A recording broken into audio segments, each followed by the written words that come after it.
time. So I was thinking I will start this session with answer rather than this question. The answer lies in this particular poem. So I'd like to read the poem along with you. It's there in your screen. It moved. That was the beginning.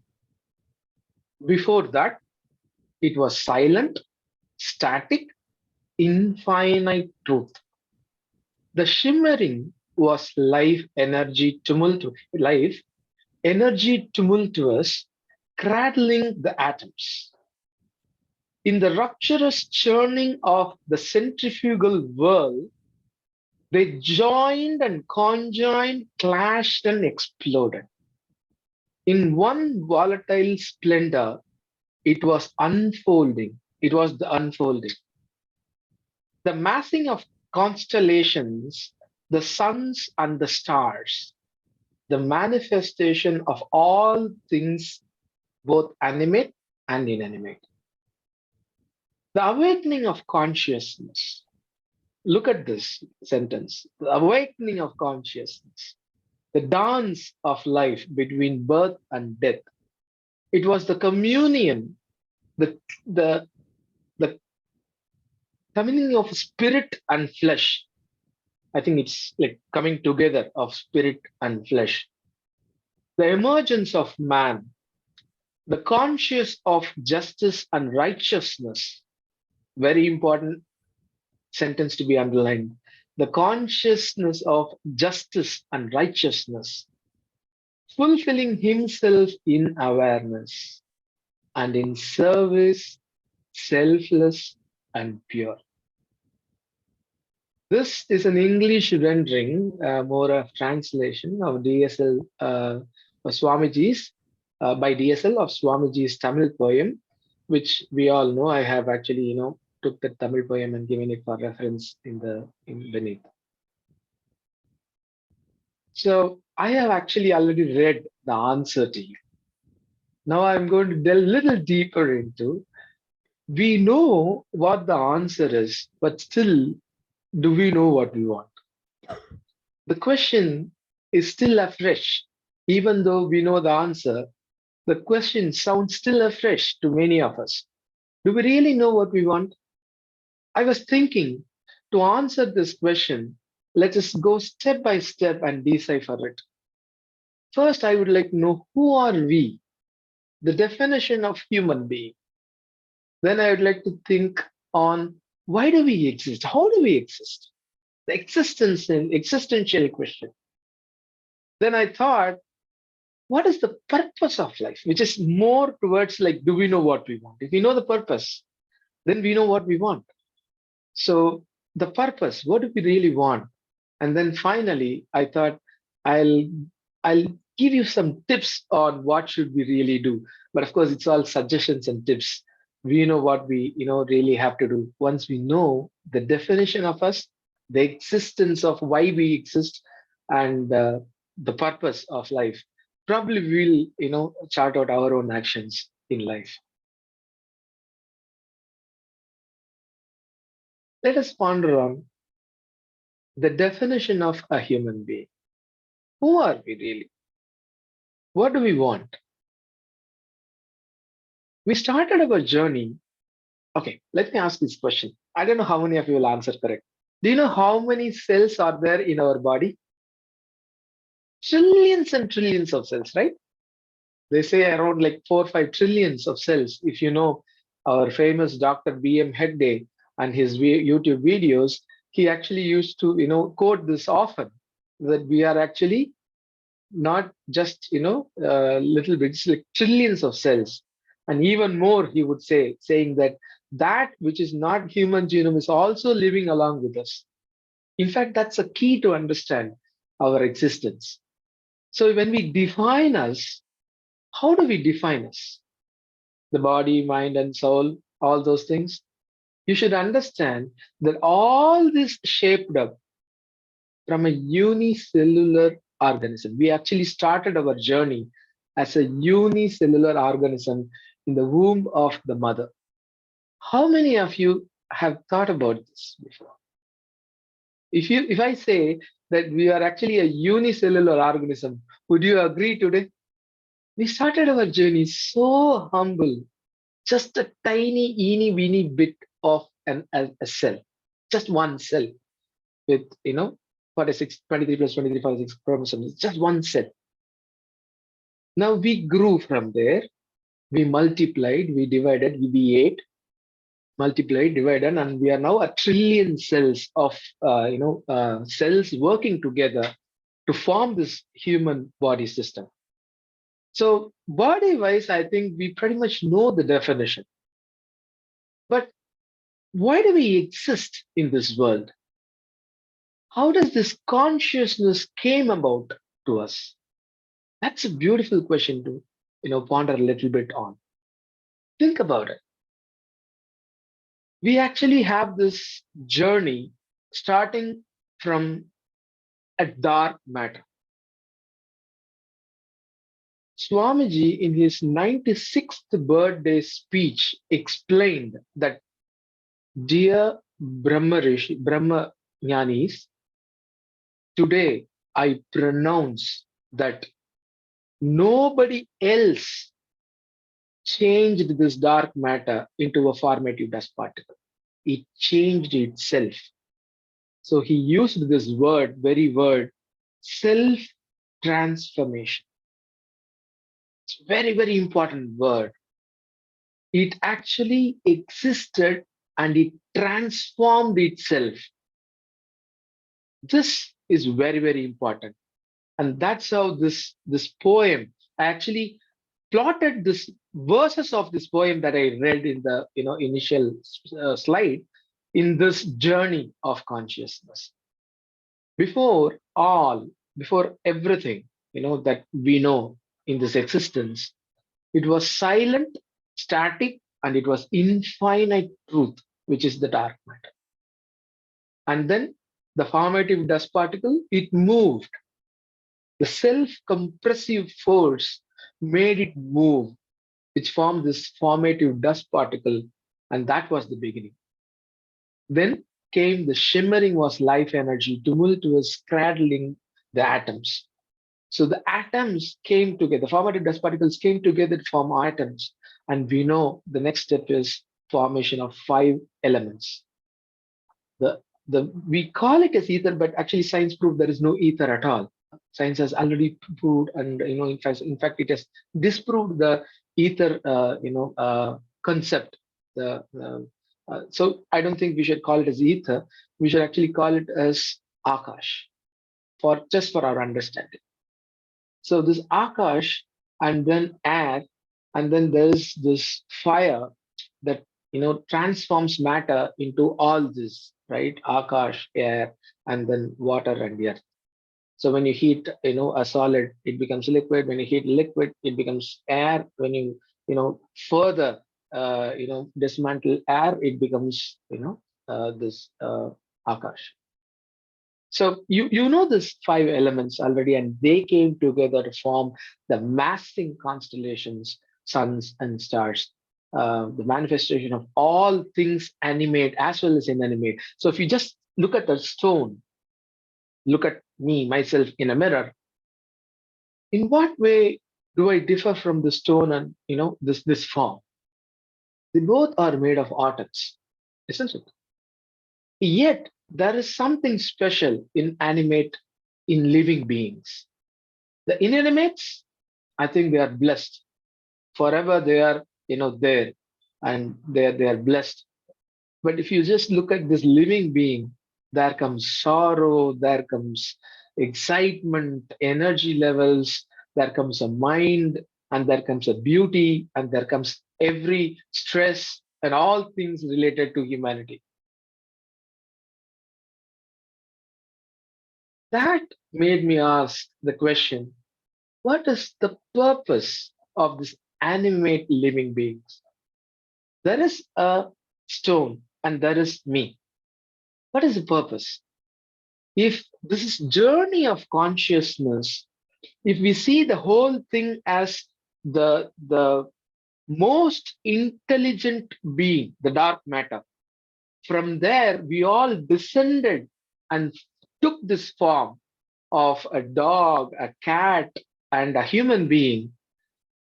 The moment we understand this, we know that we are all just the same, except that that is inanimate, and here I am, an animate living being.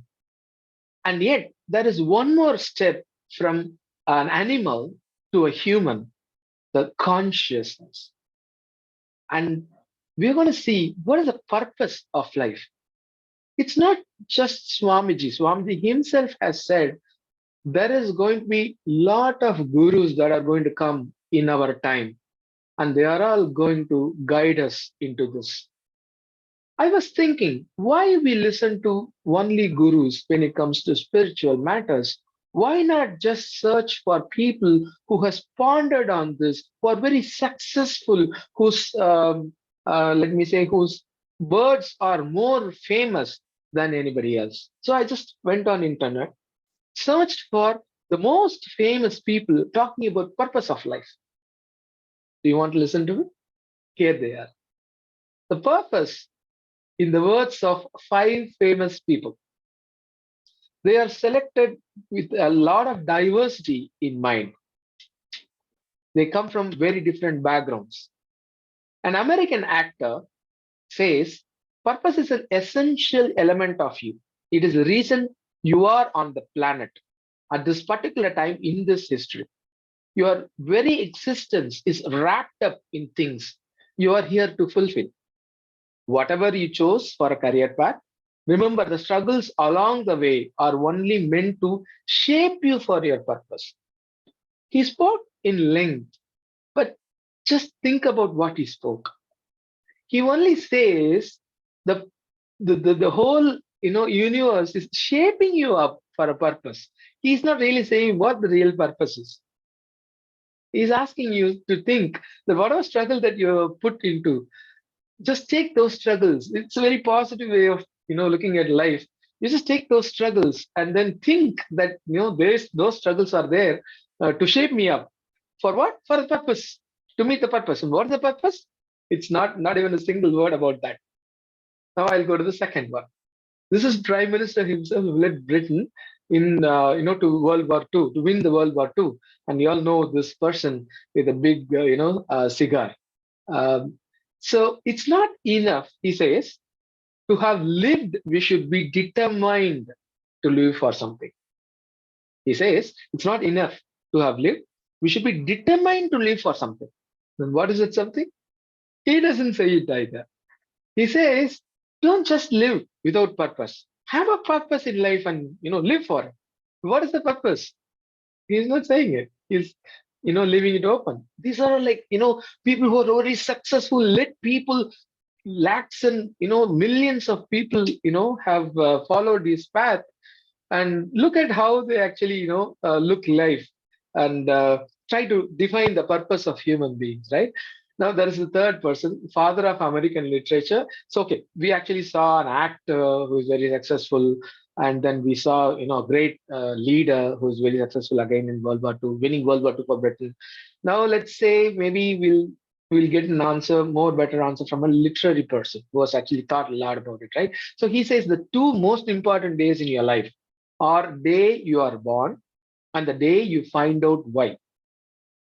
Again, Mark Twain, you know how great this person is, and he says it's very important to find the purpose of life.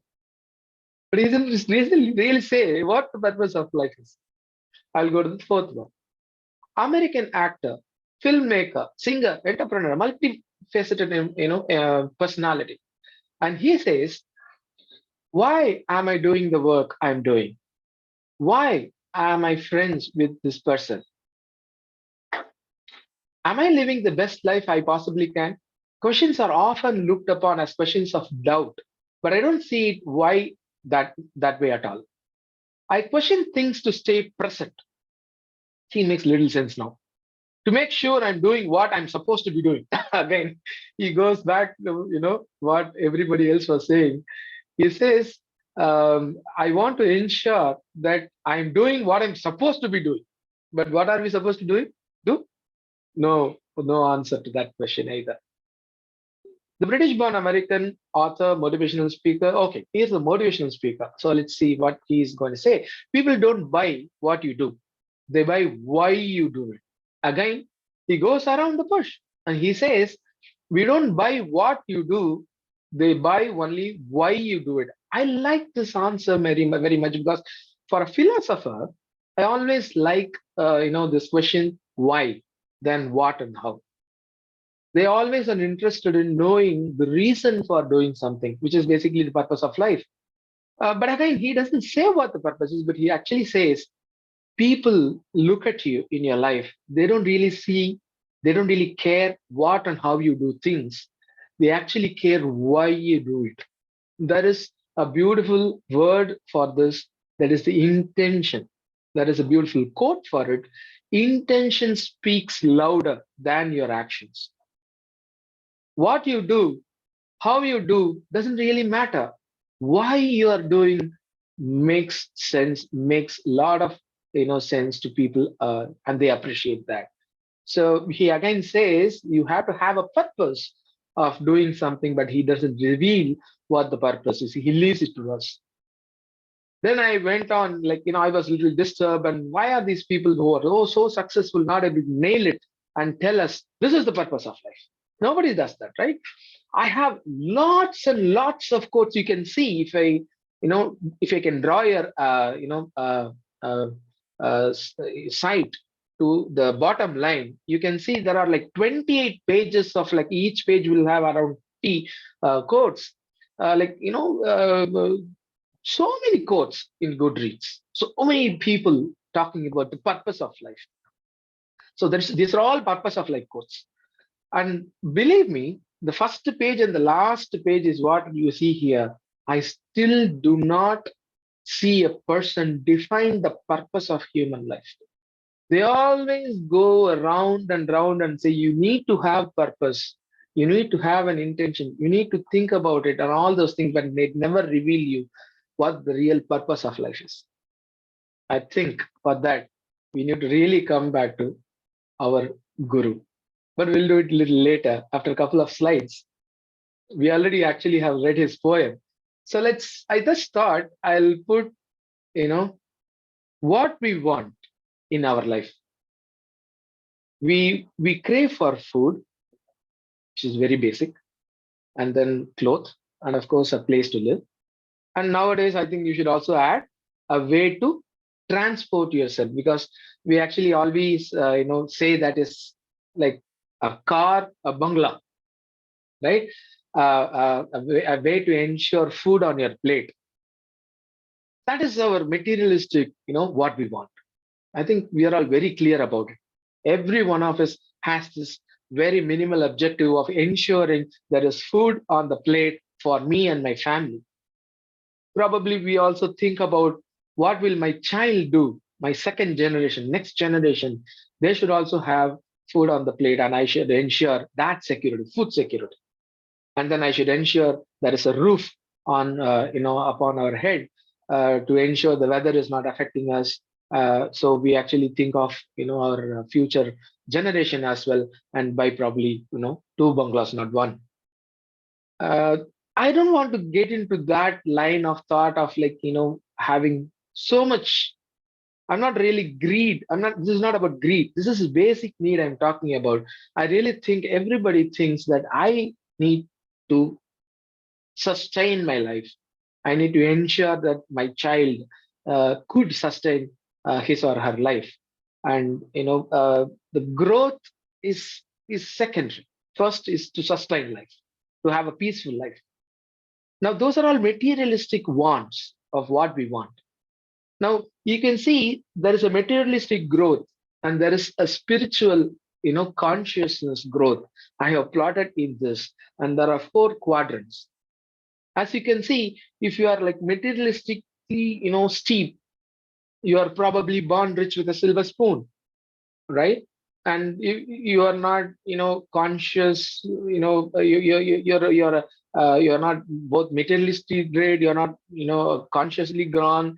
You are probably like a little bit more towards leaning towards an animal instinct person with no money. I think you are poor and human, and that quadrant is this. And there is this quadrant where we say Siddha Purush, where who is consciously grown, but materialistically there is no attachment. He lives probably in a cave. He doesn't need anything. For instance, Vallalar, actually, they say people don't even see him eating food, which I started with as a materialistic want. We started with food. Vallalar,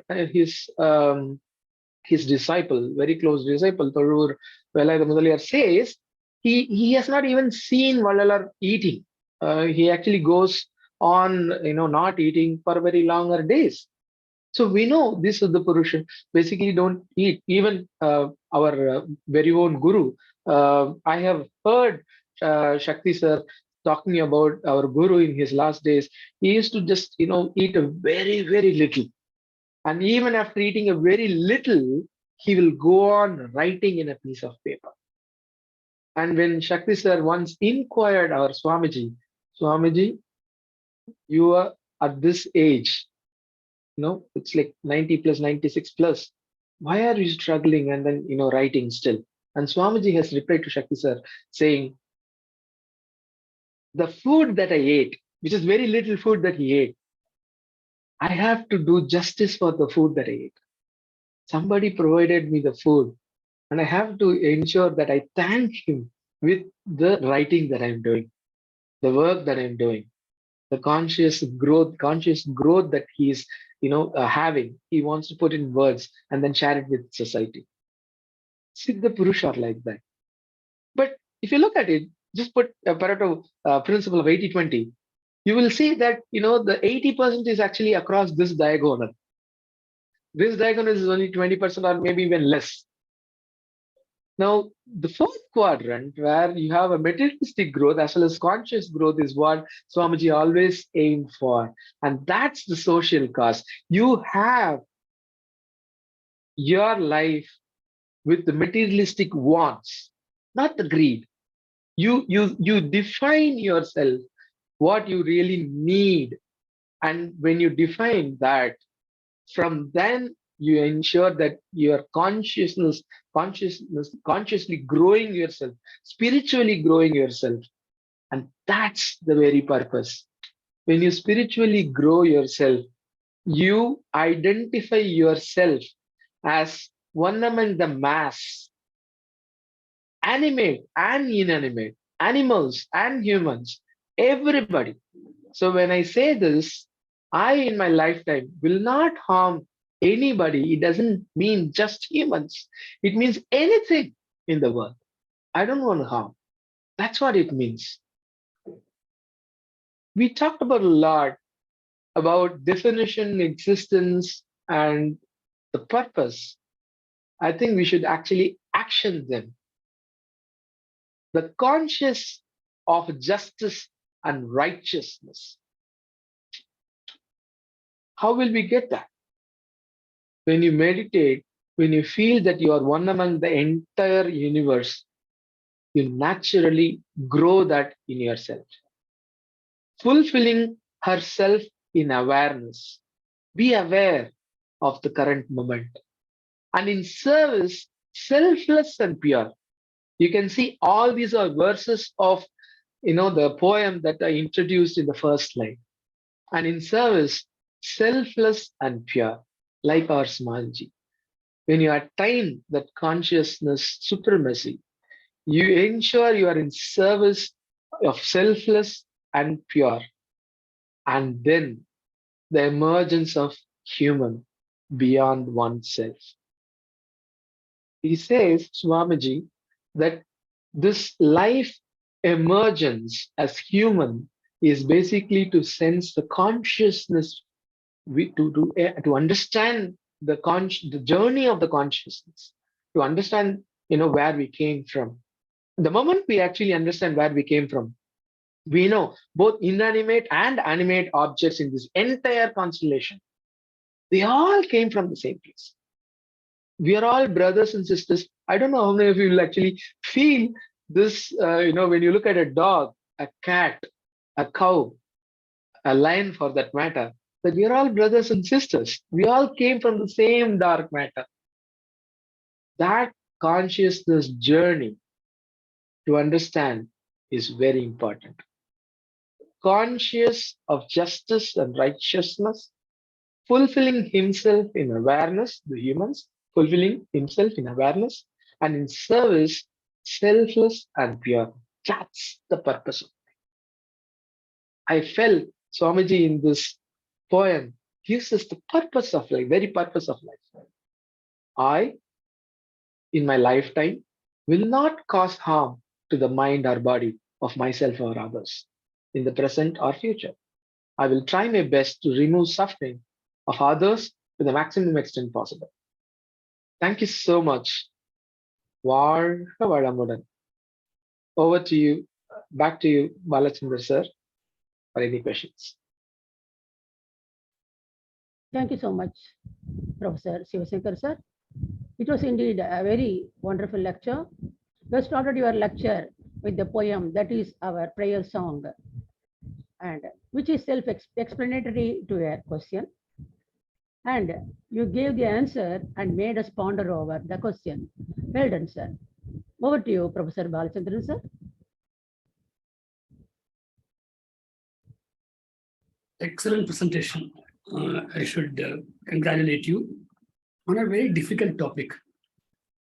And as you have mentioned, great people from across fields wanted to tell what it is, but nobody really gave a clear answer. They've all been beating around the bush. I mean, this is a very great knowledge to all of us. And we are lucky to have a master who has been able to pinpoint exactly what our goal is and how to achieve it also. Not only the final destination, but also the steps, as we talked about. Material consciousness is important, but that is not all. And how to feel oneness with everything. Very nicely. And in your very simple style, you have been able to communicate very well. The difficult subject, but because of your way of communication, both with your slides as well as your smiling way, explaining things step by step, has been a great thing. Now I would request others also to share their thoughts. It's about us. It's not something about, it's not philosophy in that way. It is about our life. And we have Shankarji with us. So feel free to share your opinion. Nothing like right or wrong in these things. Thank you, sir. Thank you so much, sir. Yes. Dear friends, it's question and answer time. Anybody who need any questions, answers, or you need to discuss, it's yours. You please just raise your hand. We will unmute you.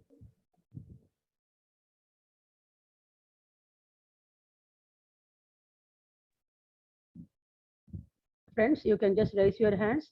We will unmute you. Bharati ma'am, actually no question is, indication of two things. One, nothing, went through. Two, everything went through right, and they don't have any questions. Yes, probably it is a second one. That's very nice, sir.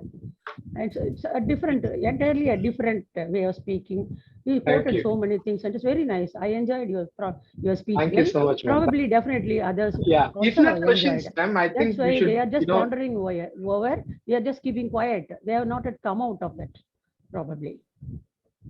Yeah, sure.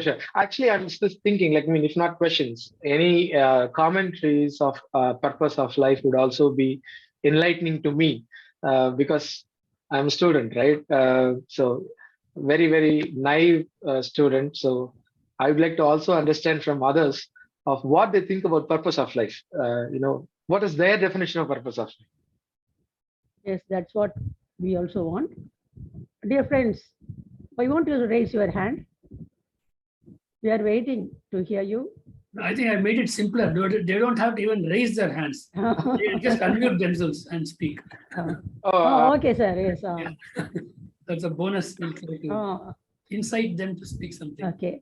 You can just unmute and start. Asking I thought questions? like the host muted everybody, but they can unmute. Is it okay? Yes, Yeah. sir. Yes. Hi, Arif. Yes, Mr. Zaman.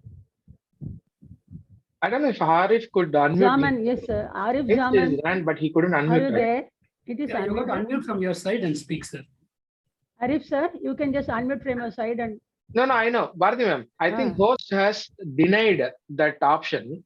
I think host has to enable so that people can unmute themselves. Yeah, we have done it now. Hello. Yes, we are able to hear you. Hello. Yes, yes, go ahead, sir. Yeah, thank you. I am Arif. I am from Bangladesh. Very good. Actually, I am new in this journey. And every evening I am trying to attend in this session. And today I heard your lecture. It's very new. The lecture topic is very new for me. And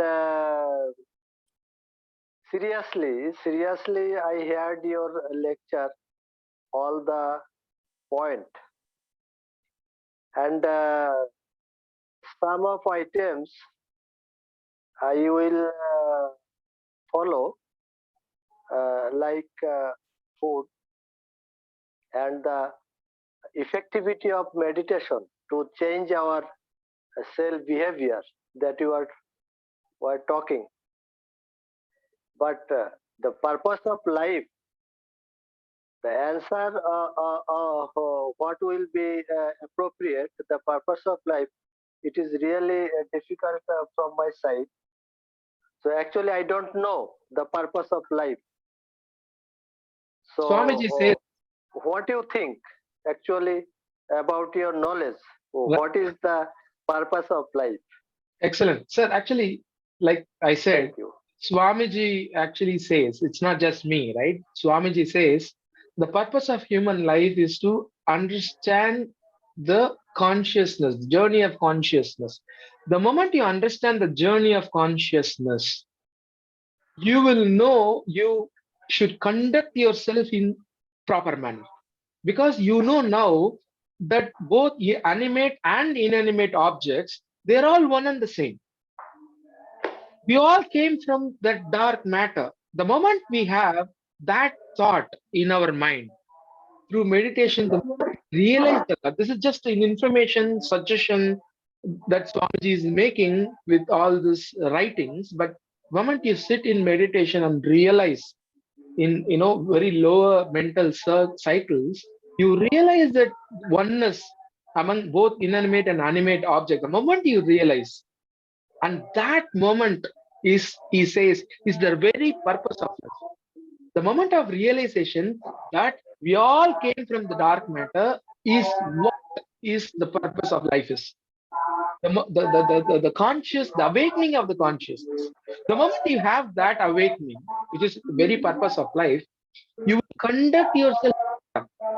You will look things, everything. That's what Swamiji says. Everything you see, he sees Brahman in that. And when you achieve that, I think that is the purpose of very purpose of life. The moment you achieve that,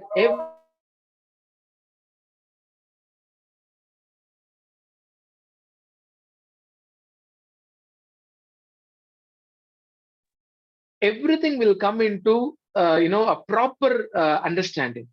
You will do anything and everything with that understanding, and that's exactly what Swamiji says is the purpose of life: to understand, to self-reflect, to know where we came from. And that's exactly what Swamiji says is very important. This is very purpose of our life.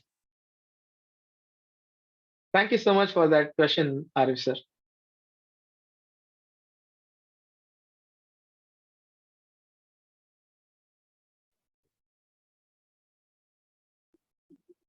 We probably have 5 more minutes if there is any question anybody else? or reflection. I actually would like to hear from every one of you. You can actually unmute and say, like, this is my purpose, this is what I want.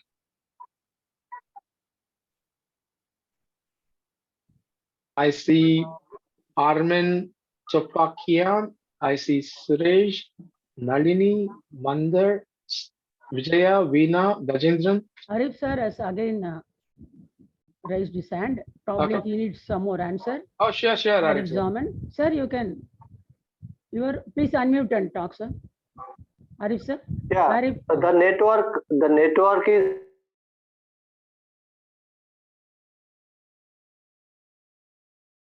Sorry about the network, Arif sir.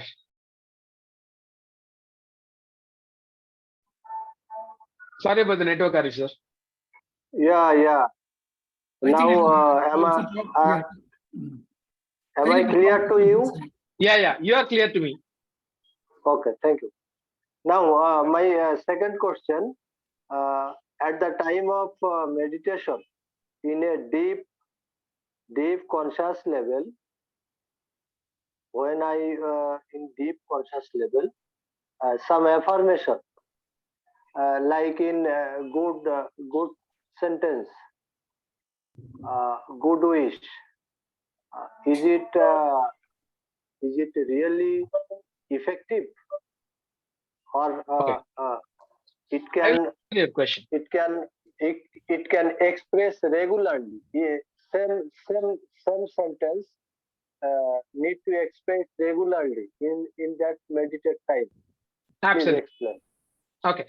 I'm going to answer your question, but a little differently, right? I'm not going to answer your question whether it worked for me or not. Instead, I'm going to answer your question on how it works. The moment you understand how the affirmations that we do in a subtle cycle works, the moment we know that, then this question of whether it works or not will not arise once for all. Okay. When you reduce your mental cycle, right, to a alpha and below that, in a very deep, subtle cycle state, when you think about an affirmation, you can just have anything, but we always actually start with I in my lifetime will not harm others. When you do an affirmation in that state, and when you bless whomever you want to bless, whatever you want to bless, even career, people bless. When you bless, this works in a way that it aligns itself to the nearest to dark matter cycles. So when it aligns itself to that, the entire world conspires. It comes together to ensure that your affirmation works. This is also explained in beautifully in Alchemist, the great novel. The concept is very simple and similar. When you put a thought in that subtle, state, it works in this not mysterious way. It works perfectly in an ethereal way, where you just go to that level, and then when you spread that, the entire world conspires and ensures that your affirmation works. This is also the reason why Swamiji and others, other Siddha Purusha, they actually said that when you teach meditation and all these techniques, you have to ensure you are giving this to the right person. Because anything that you wish for in this state will work. And that's the reason why we have to do a lot of, reflections, akataivu, we have to do a lot of things to ensure that we put the right thought there. In fact, I had a very nice joke. I missed it in this, serious conversation. But it is like this. When I first wanted, I always wanted a bungalow and car, right? So I was aiming for a very good car, very nice car I want. That's what I was thinking. But when I got the car and met with an accident, my entire perception shifted. It is not the car that I was actually thinking about, that I was, wanting for. It was a safe journey. It was a sophisticated, safe journey that I was wanting for. But what I was asking was actually was car. So this is also the reason why I say we don't really know what we want. We actually think that we want a car, we want a very sophisticated car, but actually what we need is actually a very good, nice, safe way of journey from one place to another. It need not be this sophisticated car, it can be anything. So when you when you have these affirmations in a very subtle state, it actually brings the entire universe. It conspires to ensure that affirmation works for you. That's how it works, because it actually is in the very low, subtle, near to dark matter, near to God, thought. When you put it there, it goes and then puts it in both, your karmayam as well as in the world, universe. So that is how it works perfectly. When you said safe journey in car, also safe journey in the ladder of consciousness. You're right. Isn't it? That was good. Anyone else? Okay, thank you. Balachandran Ayya? Thank you, sir. Thank you, Arif. Very nice questions. Thank you. Balachandran sir, can we? Yeah, it's 7:30. If there is no one others, I think we are good. So we had a question from Bangladesh. We say that's a great thing. Okay. Yeah. Yes. In fact, Arif has been a very sincere student. I've seen him very, very often joining this program. And then, in spite of the difficulties, he's able to participate. A real seeker. And even if one person is transformed, you have done your job today. Great. Definitely, sir. You've excited him. Others Thank you, sir. Thank you. Thank you. Please pray for me that in future I will be an enlightened. Yes, yes. And in future I will visit your consciousness ashram. I Sure. have planned. Oh, please, please. We are Thank you, most sir. welcome. Yeah. Fine. Thank you. Sir, we wish you get enlightened and also start giving speeches to others all over the world so that many Sure. others can also Yes. get Of enlightened. course. Of course. Of course. Of course. Because it's a spiritual consciousness that brings the countries also together. With different Yes, religions definitely. coming together. That is the real purpose of all these things. So when he talks about the social aspect, it is Yeah, this I do. only I one. do. Yes. I So think our yeah, Maharishi was I do. craving for world Yes. peace. So Shall we Thank you. conclude? Thank you, madam. yes, very nice.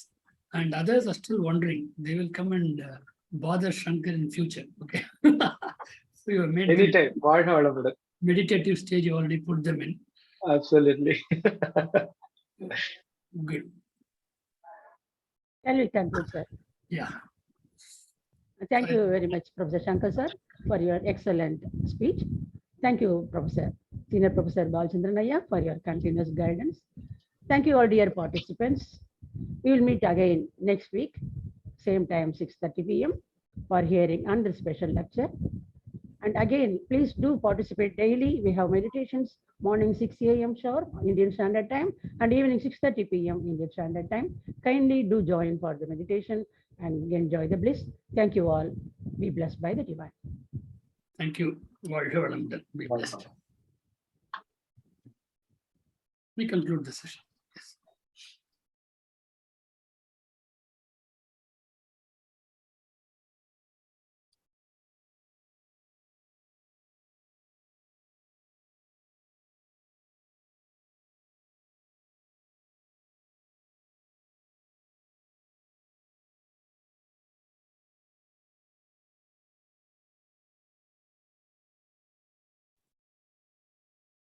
Yes, we have morning meditation. It starts at 6 o'clock. Evening, it will be 6:30. Same link, sir. Is it? Same link, yes. Okay. Thank you. Welcome. Thank you, sir. Yes. How are you, Ayya? Yeah, fine. Do you remember me? Yes, yes. Most welcome. We'll meet. Yeah, sure. Same link. Okay, sir. Okay. Namaste. Bye. Okay, Shankarji. Thank you sir. Sir என்னோட audio நல்லா கிளியரா இருந்துங்க sir. It was very, very. ஏதோ headset புதுசா try பண்ணேன், ஒழுங்கா work ஆச்சாலும் தெரியல. No, work ஆச்சு நல்லா. சரி. Only Arif was having some problem in his, I think from his side. அங்க இன்டர்நெட்ல கொஞ்சம் கஷ்டம் இருக்குது. புரியுது.